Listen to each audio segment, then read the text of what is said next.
Everyone, Ashlyn Giza YouTube channel. So today I'm going to talk about hydrosalpinx. So hydrosalpinx is a fluid in the fallopian tubes, and this is how I found out that I had it. So I had an ovarian cyst maybe like a couple months ago, or maybe it was a month ago, and I had to go to the ER because I was in a little bit of pain.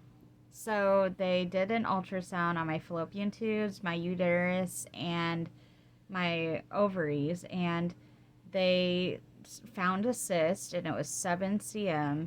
And so I had to do a follow up ultrasound to see if they wanted to do surgery to remove that ovarian cyst or to see if that ovarian cyst dissipated.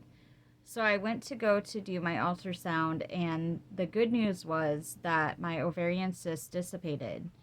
Um, in other news, they wanted me to do a repeat ultrasound um, in 6 weeks after that to make sure that everything was going fine. So 6 weeks went past, and I did a repeat ultrasound.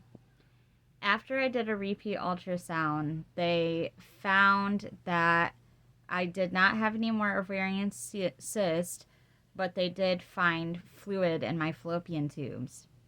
So they wanted to do another ultrasound to see if there's still fluid in my fallopian tubes, or to see if the fluid in my fallopian tubes dissipated as well. They also had me go to a Wheeling clinic here in Iowa to do blood work and find out if I had an infection. So I went to do the blood work, and they found out that I had no infection. And then when I went to do my repeat ultrasound, there was still fluid in my tubes for the third ultrasound that I had. I had 3 ultrasounds. So they diagnosed me with hydrosalpinx, I think is how you say that. I'm not sure if I'm pronouncing that right. But it's basically, you can get that from either an STD, which I do not have. You can get it from scarring in the fallopian tubes from previous surgeries on your fallopian tubes or ovaries, which I have had that done. In June of 2018, I had my these Essure coils removed from my fallopian tubes so I could conceive a baby, in which I did conceive a few babies, but I lost 3, and I had one healthy baby boy, and he's now going to be 4 in October. Um, so, anyways, they want me to come back again for a fourth ultrasound, um, in 6 months. So that will be in December 6th, I think is when they said. I'm not really quite sure, um, the exact date, but I think I'm supposed to go back December 6th for a repeat ultrasound for the fourth or fifth time, something like that. And they just are going to make sure that I didn't end up getting an infection, or that anything got worse and stuff like that. Now, me and my husband are in disbelief of this because I just had an ultrasound 2 months ago, on my ovaries, fallopian tubes, and uterus to make sure everything was okay. And at that hospital, they stated that everything was normal except for the ovarian cyst. But when they did the repeat ultrasounds, at an OB office, because that was at an ER, an emergency room department, the places that I got my repeat ultrasounds were at an OB specialist. Now, the reason why I'm in disbelief of it is because just 2 months ago, my fallopian tubes were fine. Now they're trying to say that they're filled with fluid and that they are blocked, and that I am going to be having a lot of trouble conceiving, if I can even conceive at all. So I called my surgeon, me and my husband called my surgeon that is in North Carolina, because I live in Iowa, but I had the surgery to remove my Essure coils. I had that done in North Carolina because they do not do those kind of procedures here. So I am going to be, we called my surgeon in North Carolina, and he said, he didn't say do not listen to them, but he basically did without saying it, without actually coming out and saying it. He said, get them to send the ultrasound transcript, excuse me, to send the ultrasound transcripts over to North Carolina to his office, and he is going to look at them. And if it is actually hydrosalpinx, or fluid in the lungs, in, you know, non-doctor terms, if it is fluid in the fallopian tubes, I mean, or blocked tubes or whatever, he can do a surgery to repair my fallopian tubes and also unblock them. But the only downfall in that is it's going to cost money. The good thing is, me and my husband are able to do that.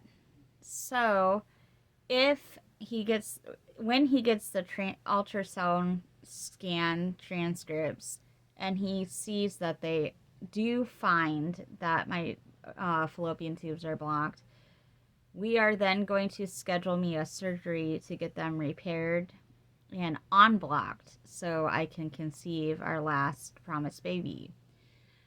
There has been a lot of odds against me and my husband having our last baby. Our age, I'm going to be 39, so I'm 38. My husband's 37. So our age is one odd against us. Another odd against us is that I'm a thyroid cancer survivor, so my thyroid levels have to be pretty good in order for me to ovulate and conceive, because if they're off balance, I may not ovulate. Another thing that's an odd against us is that my husband has low sperm count. Here's the positives though. My husband's taking Clomid to try to up his sperm count and up the mobility of his sperm, making them swim faster and be healthier. He's also eating better and working out sporadically. I have made lifestyle changes myself. I have been sleeping as much as I can. I've been eating differently. I lost a lot of weight. I went from 171 pounds to 158 pounds. I also do not drink. I do not smoke. I don't do any drugs. And I've been taking vitamins on and off. And I will go do this surgery if my fallopian tubes are blocked. So we have a lot of odds against us. We did get pregnant last year in 2023. We lost the baby, and I think it was either due to low progesterone, my husband's sperm not really being the best quality, or that the fluid in the fallopian tube, if I had it then, it could have leaked into the uterus and caused harm to our baby and made it pass away. Or it could have been all three of the above. So, I just wanted to give you guys the bad news, but I also wanted to give you guys the good news that if my tubes are blocked, I am going to do the surgery. And I'm going to do our last resort, our last attempt. before it becomes too late, because we aren't getting any younger. And a lot of people are probably thinking, why do you guys want another kid? What are you doing? Um, we want another baby because we have only one child together. My other three kids are from different dads. The only kid that we have together is our son Oasis. So we only have one son together. Um, and the other ones are just mine, but they aren't my husband's. And he would like to have another baby. And another reason is we just love children, like we love kids. And we want a big family. That's another thing. Um, of course, everybody, needs money to live and to survive and whatnot, but we're not really like that. We just like having enough to, pay our bills, um, you know, of course, food on the table and anything that our children need. But we're not into like trying to live above our means or like have a lot of money to where like that's all our life is about is just money, and we forget who we are and we forget our family and we forget our friends and stuff like that. So, and sometimes you can have all the money that you want in the world, but you can end up miserable because you can have money, but then you end up not really having friends or family and stuff like that. So I mean, we, we've always been more family people than we have been money people. So that's why we want to have a child, because we love laughing, we love spending time with our children, we love watching them grow, we love doing family events, we want a big family, and of course, who doesn't enjoy having a little baby to hold? So that's all of our reasons, and like I said, my husband would like more than one child of his own, like from his own blood. So it's a lot of pros and cons and all of this, but I'm willing to take the last attempt.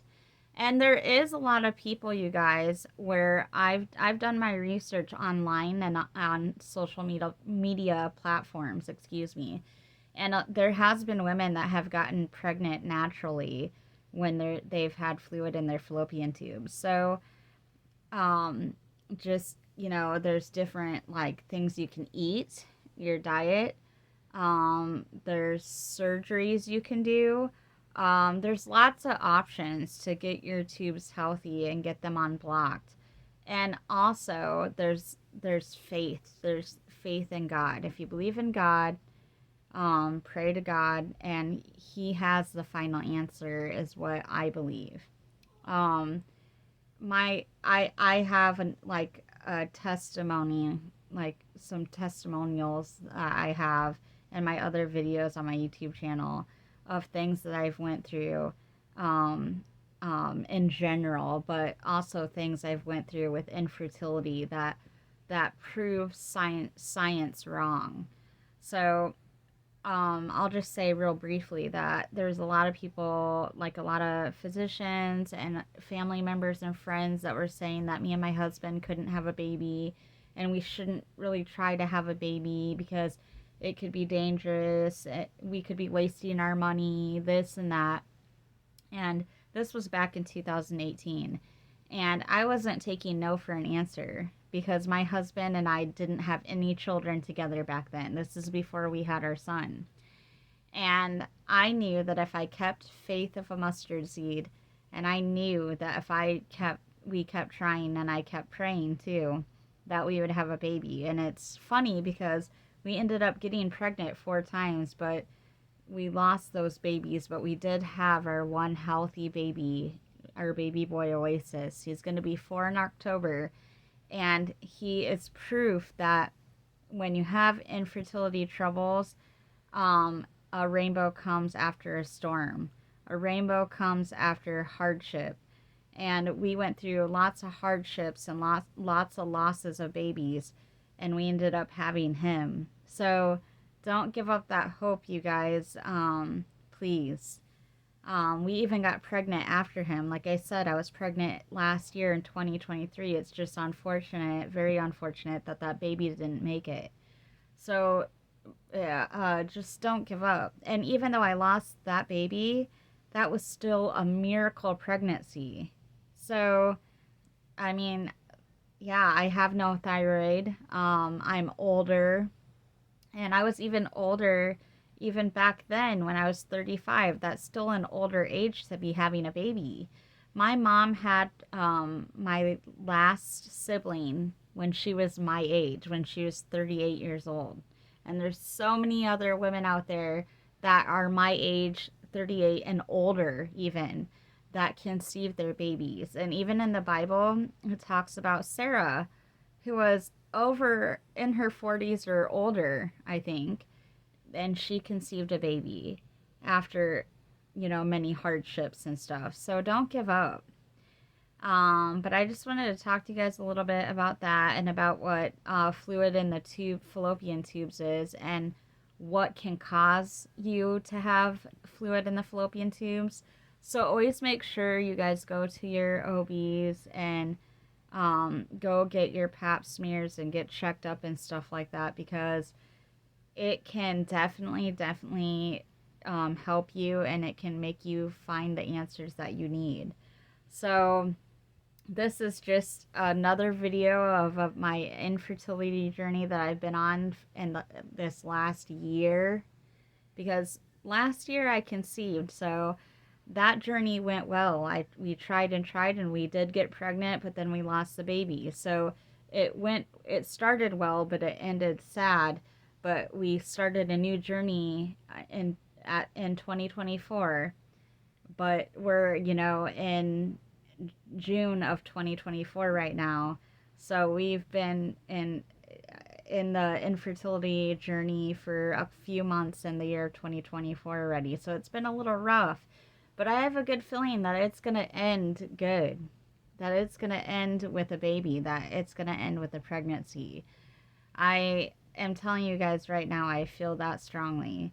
So keep me in your prayers. Send me positive vibes, send me love and healing, and just pray for me. And I will do the same for you guys. But I will be on with another life topic.